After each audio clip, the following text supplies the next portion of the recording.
once again.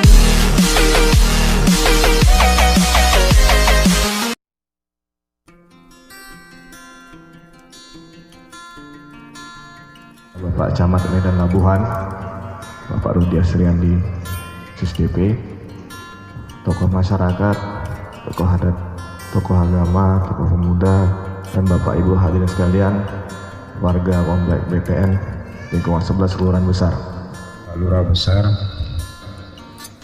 Pak Robi, yang saya hormati para tokoh masyarakat, tokoh agama, bapak-bapak, ibu-ibu. Ibu, bahwasannya Ibu punya wakil di DPRD Kota Medan saat ini. Saya perkenalkan dulu Bu ya, mungkin ada yang belum kenal Bu kan? Nah, nama saya Sudari Bu. Kalau rumah saya itu 5 menit dari sini, kurang lebih 5 menit. Waktu banjir saya diundang rapat, nggak sampai malam-malam saya datang. Dan akhirnya kita berusaha maksimal mendatangkan kepala UPT Bu.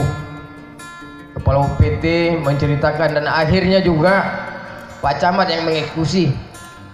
Awak ini hanya cakap-cakap aja, tapi Pak Camat juga repot Pak ya, sampai seminggu di sini. Terima kasih Pak, semoga baktinya dapat menjadi amal jariah. Berikut juga Pak Lurah mondar mandir kemari. Kemarin juga ada datang, saya pun dapat kabar dari Pak Amdani, sudah datang orang PU Pak mengukur di sana. Pada pagi menjelang siang ini ada beberapa hal yang perlu tadi kami tanyakan. Pertama, masalah zonasi Kota Medan.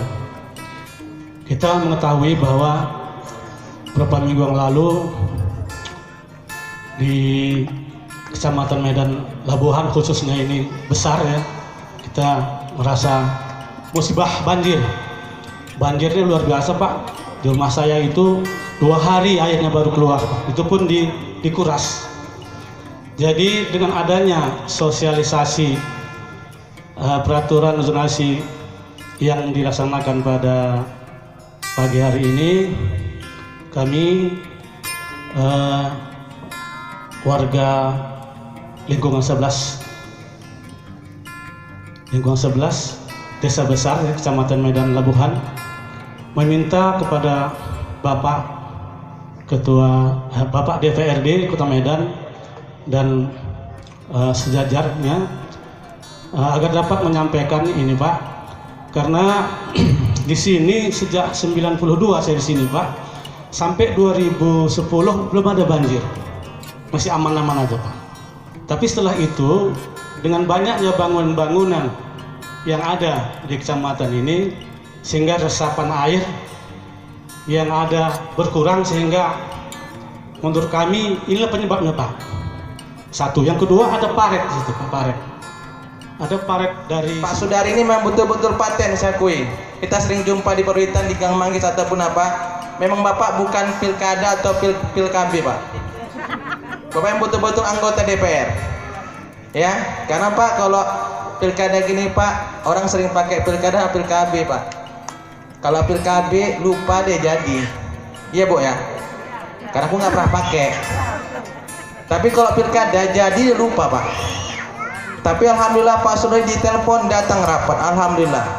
Walaupun saya tidak ikut Pak, saya memantau Pak. Biasa. Kalau Pak Zain mungkin banjirnya 2 hari 2 malam, kalau saya 4 hari 4 malam. Yang saya selamatkan nggak ada harta Pak, hanya kitab-kitab saya saja. Itu langsung asli 4 hari di rumah. Setelah itu insya Allah jatuh sakit, kumat lambung. Karena pun Pak, kalau di sini pun ada pun namanya dapur umum, dapur umumnya mencekik untuk mati aja Pak. Indomie, cepat mati Pak. Kan gitu, nggak ada lain, telur Indomie. Nah, cepat nggak ada susu Pak. Pak Cekrik tahu lah itu ya kan. Karena aku tengok di anggota dia sampai anggota dewan Pak Cekrik. Udah ini Pak, banjir itu sampah Pak yang kami perhatikan, sampah luar biasa. Itu sungai itu, Parit itu, dulu waktu saya kecil-kecil itu tempat kami mandi Pak. Jernih Pak, luar biasa sungai itu. Tempat kami mandi. Semenjak ada kim buang limbah ke situ, Masya Allah, sulit. Dulu tempat kami mandi, udang galahnya pun ada, mandi di situ. Tapi setelah sampai ke ujung sampah bertimbun bertahun, Masya Allah, baru itulah saya, Pak Lurah, Pak Camat mengamalkan ilmu bisa jalan di atas air. Alhamdulillah, dari sungai Teluk Besung itu sampai ujung muara, Masya Allah, saya bisa jalan di atas air tanpa baca bismillah, karena sampah semua di bawah Pak. Kupijak bisa, padahal dalamnya itu kurang lebih 2 meter. 2 meter itu Pak dalamnya lebih itu. Tapi alhamdulillah Pak, zonasi Kota Medan itu sedang direview Pak. Alhamdulillah Pak, Pemko Medan nggak mampu untuk pengadaan tanah ruang terbuka hijau. Tentang ruang terbuka hijau.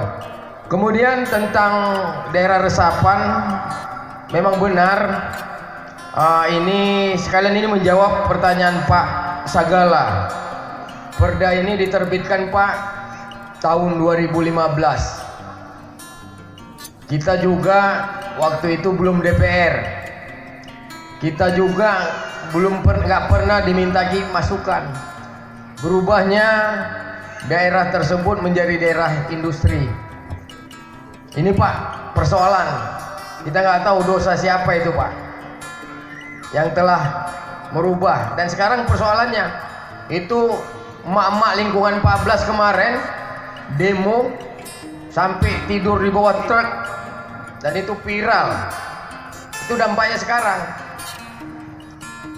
Kita sebenarnya tidak anti investasi, tapi kita harapkan Pemko Medan ini serius. Begitu ditetapkan ini daerah industri, fasilitasnya tolong dipikirkan, jangan meresahkan masyarakat. Ini kan tidak. Jadi kesempatan ini membuat yang dibilang Pak Sagala, bidang pengawasan itu benar Pak. DPR itu salah satu tugas dan fungsinya itu pengawasan. Jadi waktu berubahnya itu saya juga masih pekerja di perusahaan. Tapi jadi bukan cerita apa nih Pak ya, bukan ngeles lah. Tapi sekarang ini sedang dilakukan revisi, dan saya benar-benar ini memantau Pak. Kemarin kita sama Pak Lurah ada masyarakat komplain tentang bengkel PT Ginstek. Kalau dari sini sebelah kanan yang ada nampak kerennya itu, awalnya dia katanya bikin mau daerah perdagangan, akhirnya bikin pabrikasi pembuatan mesin-mesin PKS. Mungkin 3 hari yang lalu kami dengan Pak Lurah di kantor DPR bersama masyarakat lingkungan 3, dan akhirnya mereka berkomitmen untuk meredam suara atau menutup. Setelah RDP sampai sekarang itu nggak buka Pak, belum jalan.